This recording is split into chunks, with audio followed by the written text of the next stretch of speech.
ఇవాళ మంచి శ్లోకం మంచి పద్యం చెప్పుకుందాం.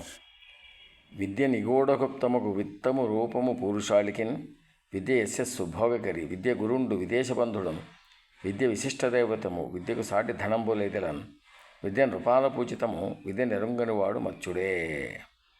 అంటే విద్య లేనివాడు అంటే జ్ఞానం లేనివాడు అని అర్థం.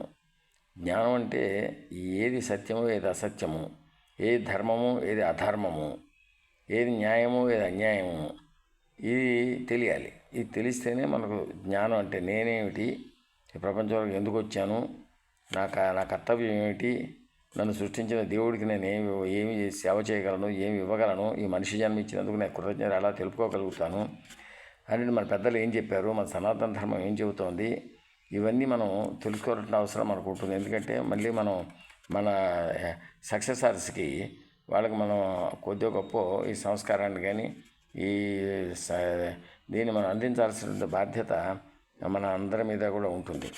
అయితే విద్య గురించి చెప్పడానికి వచ్చేసరికి విద్య నిగూఢగుప్తముకు విత్తము. నిగూఢము అంటే దాచుకున్నట్టు, బ్యాంకులో దాచుకున్నటువంటి డబ్బుకైనా ఇవాళ రేపు ఎంత సెక్యూరిటీ ఉందో తెలియదు, కానీ ఈ విద్య మాత్రం నిగూఢగుప్తమైన విత్తము. ఇది అలా ఉండిపోతుంది, అలా మనసులో ఉండిపోతుంది, అలా చిత్తంలో ఉండిపోతుంది. విద్యను గూఢగుప్తముకు విత్తము. ఇది ఒక గొప్ప ధనం. ఇది విద్యాధనమే గొప్పధనం. దీనివల్ల కీర్తి ప్రతిష్టలు వస్తున్నాయి, మనకు ఉద్యోగాలు దొరుకుతున్నాయి, జీవనయాత్ర నడుస్తుంది, విదేశాలకు వెళ్తున్నారు, పెద్ద పెద్ద సభల్లో వాటిలో గౌరవ మర్యాదలు పొందుతున్నారు.